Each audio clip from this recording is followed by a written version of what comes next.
Hello, I'm Colby, and I'm a junior at New Mexico Academy of the Media Arts. I'm aware that my high school career is coming to a close, and college is my next educational career. College will be a huge transition for the most of us, and through conversations with my classmates, I've realized a lot of them are not prepared for the challenges of college. One area where they're not prepared is actually feeding themselves. A lot of them have just lived their lives with food simply appearing on the table, and have seen mom and dad cook in the kitchen and go to the grocery store, but have no clue how food is actually prepared. It is my hope that I can teach you how to cook and have cooking survival skills, so you can have a good chance of surviving college, because you cannot live off of Pop-Tarts, ramen, and frozen pizza. Some students will have meal plans, and that's awesome and all, but then you're going to start missing homemade foods that you've had since you were a child. And it's always good to have a variety of things. And it's always important to know what options you have for yourself. And also, colleges sometimes will let you use crock pots, sometimes they'll have kitchens. And some of you guys will just live alone and realize that it's not physically or financially possible for you guys to live off of fast food. I hope you're getting curious. In kitchens in your home, you will find cabinets and shelves filled with utensils and other appliances. Unless you've already started collecting your own utensils, you won't have the luxury to afford steel knives, amazing pottery, pots and pans. But I'm going to tell you some stuff that you'll need for the basics. Now, initially, your kitchen's going to be bare boned. And again, to successfully cook, you'll need a lot of supplies. But they're pretty cheap. First, I would suggest for you to get a skillet. Iron skillet is awesome because you can cook and bake and roast stuff in it.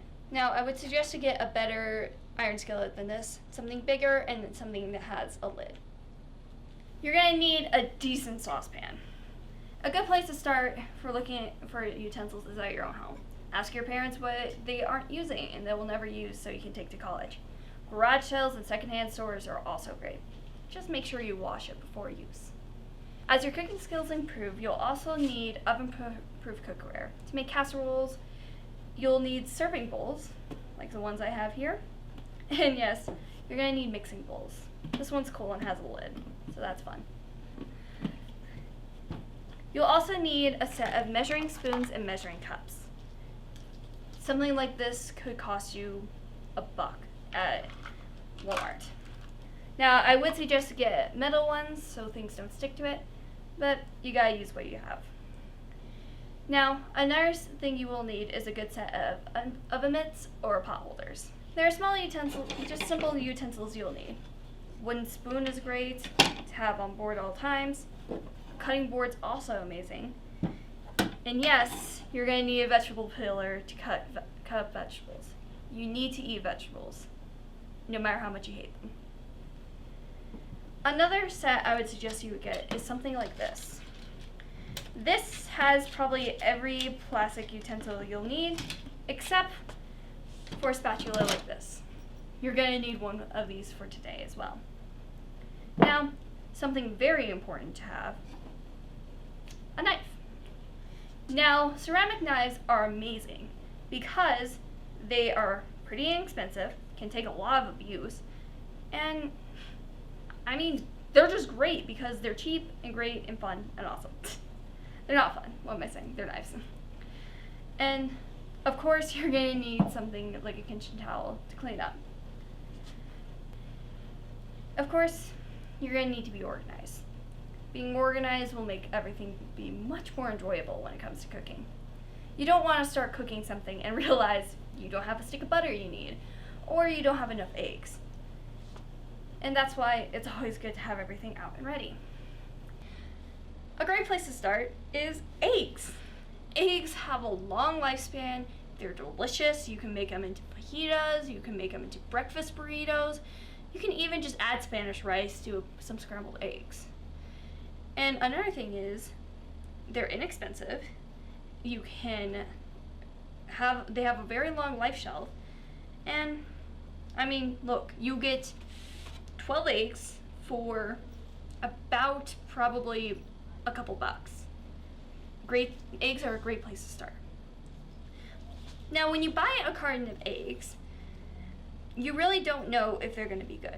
Of course, you can open up and check if any eggs are cracked or anything, and that's a good way to check. And usually there is a sell-by date. Usually it's right on top of here. Now, the problem is they don't have a use-by date. You don't really know if they're going to be good or not. So I'm going to show you this simple hack that will work to show if your eggs will be good or not. So, you take an egg, you just put in some cold water. If it sinks and it's laying horizontally, it is good for use. If it's standing on the tip, they're good, but you should probably use them soon. So, that's kind of where this egg is going. But if it's floating, that means it's a bad egg. Now, that's great, but it's still a good habit to crack an egg open in a bowl before you put it into your pan. Now let's make some scrambled eggs. I'm going to teach you a different way of making eggs. Usually people use milk, and you're probably also thinking, eggs aren't hard to mess up. Yes, it is. I've done it. Eggs can be messed up. And you don't want your eggs to be rubbery and hard. You want them to be soft and fluffy. So, we're going to make eggs using a stick of butter instead of milk. So, the supplies you'll need is a saucepan, a knife, butter, one of these spatulas, and bowl to crack your eggs in, salt and pepper for seasoning, and then eggs. First thing you're going to do, you're going to take your butter and you're going to cut 2 tablespoons. That's it. Now, what you're going to do with these 2 tablespoons is you're going to cut them into quarters.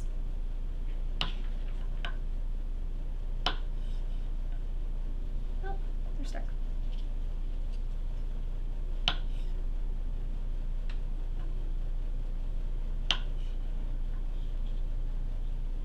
With this, you're just going to toss it into your saucepan. You want it all to still be cold. Next thing you're going to do is you're going to take an egg and you're just going to crack it into a bowl. You want to do this because sometimes there's red spots and you don't really want that in your egg. I don't want to crack it on this nice little table you have.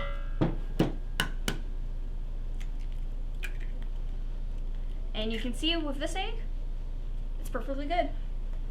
Now, for 1 tablespoon, it'll be 3 eggs.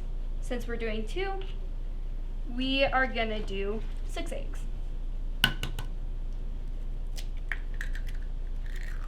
Now you wanna do this into a separate bowl.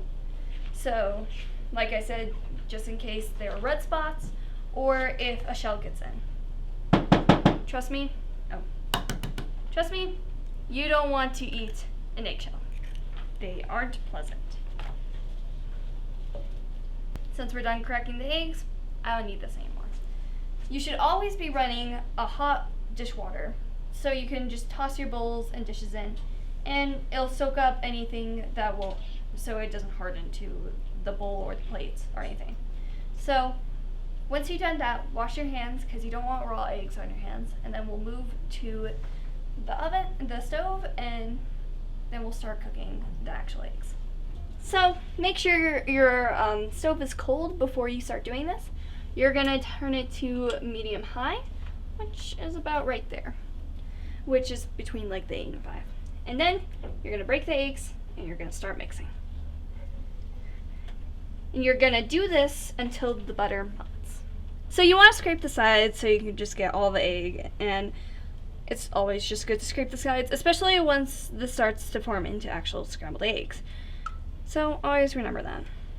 Now, since the butter has melted, you're going to turn it to a medium low, and you're just going to keep mixing. Keep scraping the sides, and you're seeing how this is starting to form. Just keep on going and keep on going until it starts to form into scrambled eggs. Alright, so as you can see, our eggs are forming. They're still a little wet, but they're turning into something that'll taste amazing. Now, as you can see, a lot of it is sticking to the bottom, and that's okay. Since we're getting to a point where they're forming, I'm gonna set this here. Will this balance? That won't balance. Okay, we're just gonna put it here. Now we're gonna just add some salt, and we're gonna add some pepper. Oh, it's frick. There we go. There's some salt, and there's some pepper. Now, we're just gonna keep on mixing again.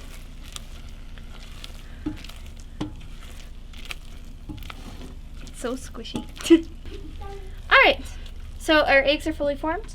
We're gonna turn off our our stove, and we're just gonna put this in an ice bowl.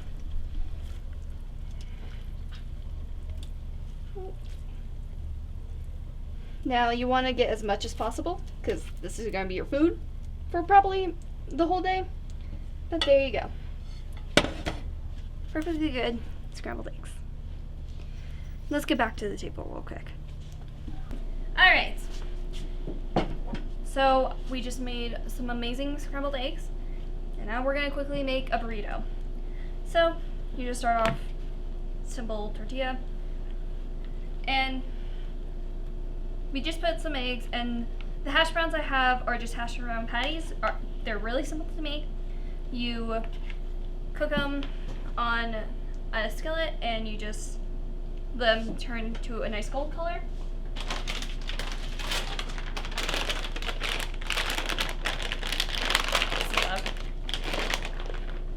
Some cheese, and wrap it up.